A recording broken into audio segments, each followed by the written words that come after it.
Once again, I think it's been a couple of weeks since I've posted a video on my 1955 Nomad project, but I have been working on it.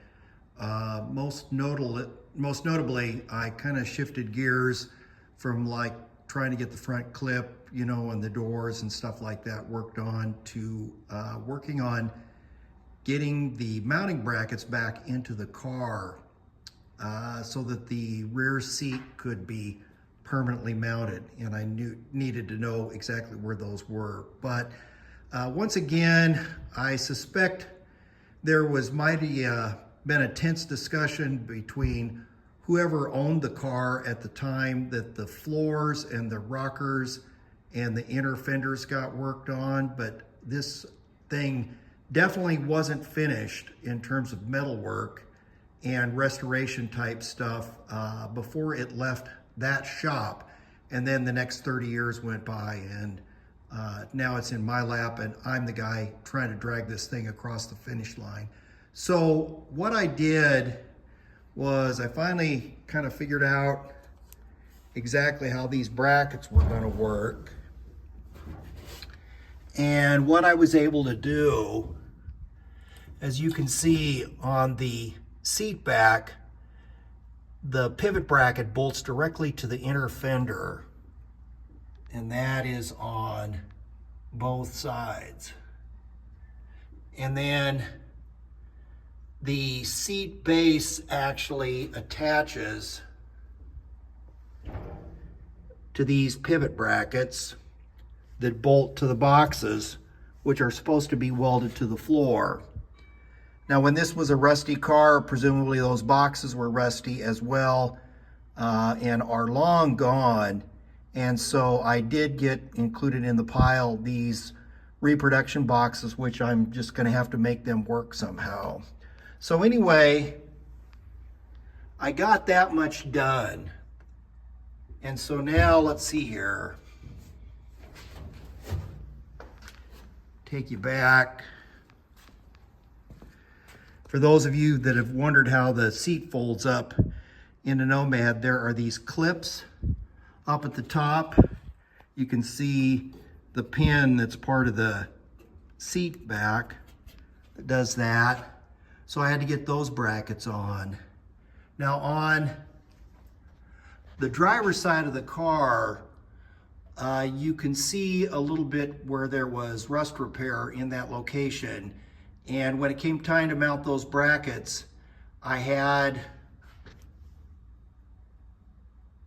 whoops, that doesn't work very good. I had the top hole, but the bottom hole had gotten wiped out when they welded in a new patch panel.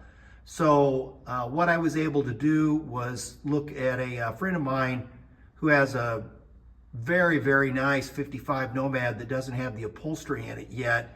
And I was able to figure out exactly the angle of those pivot brackets as it relates to the floor.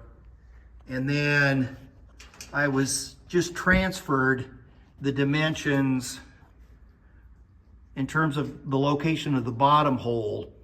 And then I got a rivet nut installation tool, and I put a rivet nut at the bottom. So I was able to bolt the clips for the upper seat back pins to rest in. Now, up until this morning, I've been wrestling around with my seat back. And again, those pivot brackets bolt to that bracket that's included in the seat base. That seat base probably weighs, I don't know, 50 or 75 pounds. I got tired of trying to wrestle that around inside the car. So what I did instead, so I could try to figure out where those sheet metal boxes get located, I just took a piece of hex stock that's the same width as the brackets on the bottom of the seat, and then had that cut to length and drilled and tapped 7/16 20. And basically, this thing replicates the seat. And now I can see where my seat back is. I can see where the boxes are trying to land on the floor. And then here I'll show you.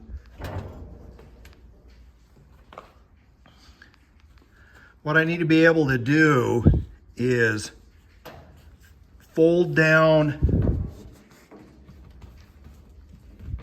the seat, and the seat rests on those brackets. Now, fortunately, when I got those holes drilled, on a stock Nomad, there's a plywood floor that's supposed to be the 1/2 inch thick, that this kind of vinyl covering got glued on. I'm happy to report that now when this thing's folded down, it's pretty much in line with the top of this, so I'll have that smooth surface all the way front to back. But now I can kind of see where these brackets have to be in order to clear the seat when it's folded down. And then of course the seat back would have flipped all the way over and would be occupying this space right in here behind the front seat of the car. Now, one of the things that I'm wondering about is what exactly did the body shop guys do when they put in the new floor pans? And I have no idea what those wheel wells came out of, but they're not the original Nomad ones because my mounting holes were missing. So I know that those things were misplaced. My suspicion is maybe the floor pans are not in there exactly front to back on both sides, and also there might be some differences in how the guy located the inner wheel wells in the back. So basically I got this far. I put some masking tape on the floor to kind of mark where the boxes seem like they want to be. It is different from the passenger side to the driver's side.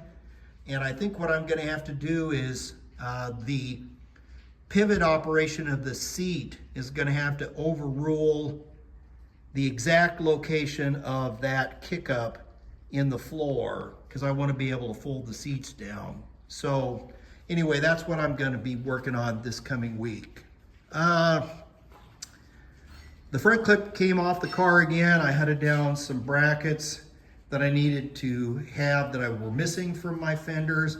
I'm still looking for a nicer driver's side inner fender, and I think that thing is gonna go back on the car maybe this coming week. So anyway, that's it as far as the update.